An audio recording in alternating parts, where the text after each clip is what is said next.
welcome back to the channel. In this video we're gonna talk about my experience with the S3 Pro, why I expanded my battery and why you should consider this. We will also be installing the Home Assistant integration and making a custom dashboard. First I'm gonna explain why I wanted to expand my capacity. For this I'm going to show you my energy graphs from January 1st till now. And as you can see, I'm drawing power all day and the solar production is just enough to use in my house but not to store any in any battery. This is the 3 months period that you need dynamic tariffs to make your battery work for you. Let's fast forward to a period where we do have solar energy to fill the battery. We jump till the end of February. Here we have enough solar energy to fill our batteries and use during the day.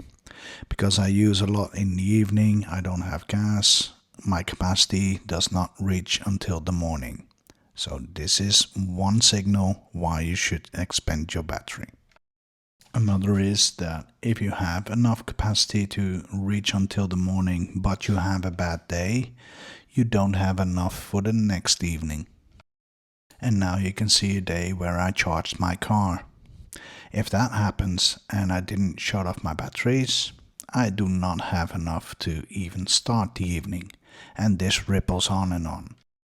So we fast forward to where I expanded my battery, and as you can see I do have enough to make it through the night until the morning.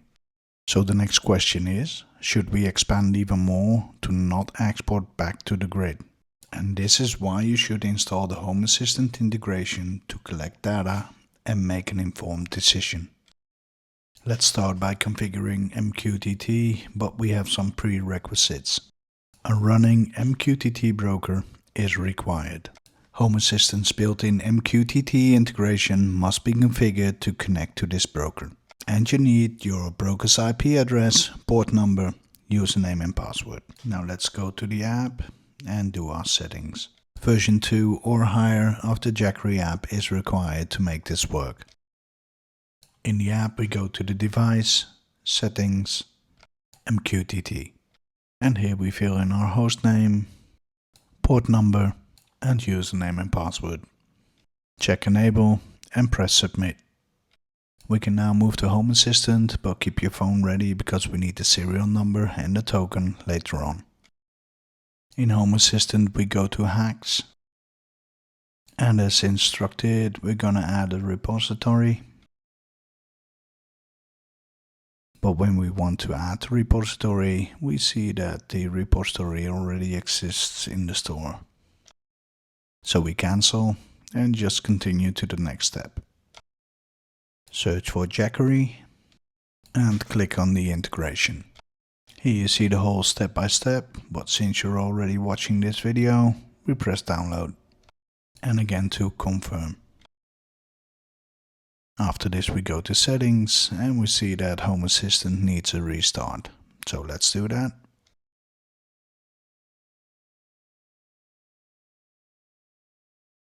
And after the restart we go to settings, devices and services, and then add an integration. Search for Jackery and select the integration.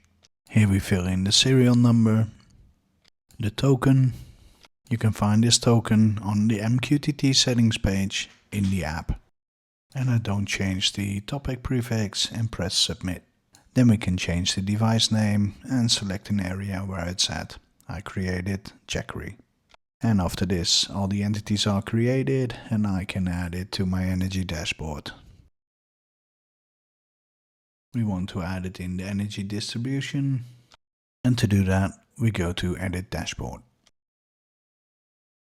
Go to Home Battery Settings, and for battery charge into the battery we choose Battery Charge Energy.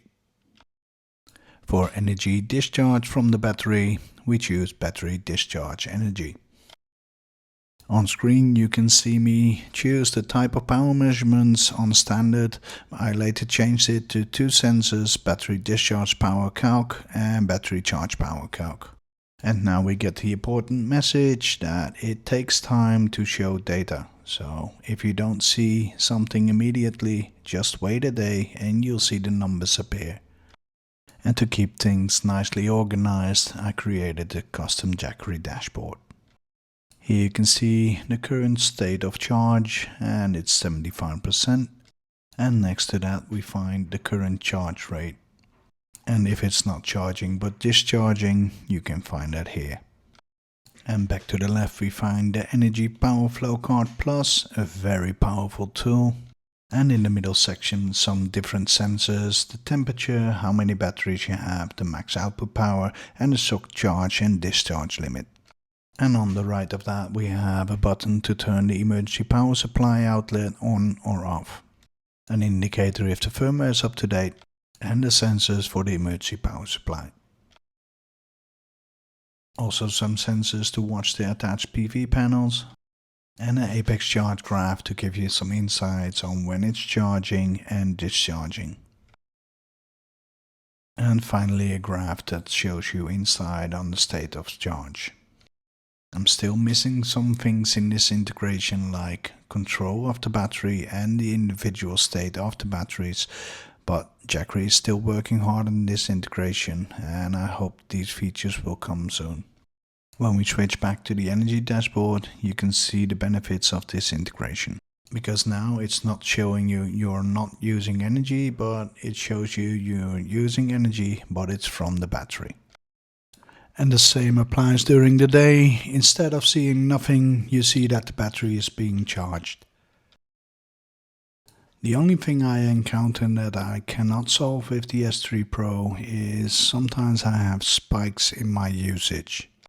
And that is because the S3 Pro is limited in its output. And we can solve this by switching to the S3 Pro Max or the Pro Max AC. They can deliver up to 2500 watts if you put them on a separate group. Now let's talk about the good and the bad. And we start with the good. The battery has proven to be reliable, and it's really easy to add an expansion battery. The Home Assistant integration setup is really easy. The on and off switch for the AC outlet port. Also the communication with the development team is really good. Now it's time to talk about the bad. The integration and the app still need some improving. The things I miss in the integration are control over the modes, current dynamic tariffs, and the state of the expansion batteries. Before ending this video, I want to thank Jackery for sponsoring this video and the pleasant cooperation. As always, a special thanks to my Patreons for supporting my channel. If you also want to support me, links are in the description below. And if you enjoyed this video, please leave a like and consider to subscribe. This would really help my channel out. I thank you for watching, and I'll see you in the next.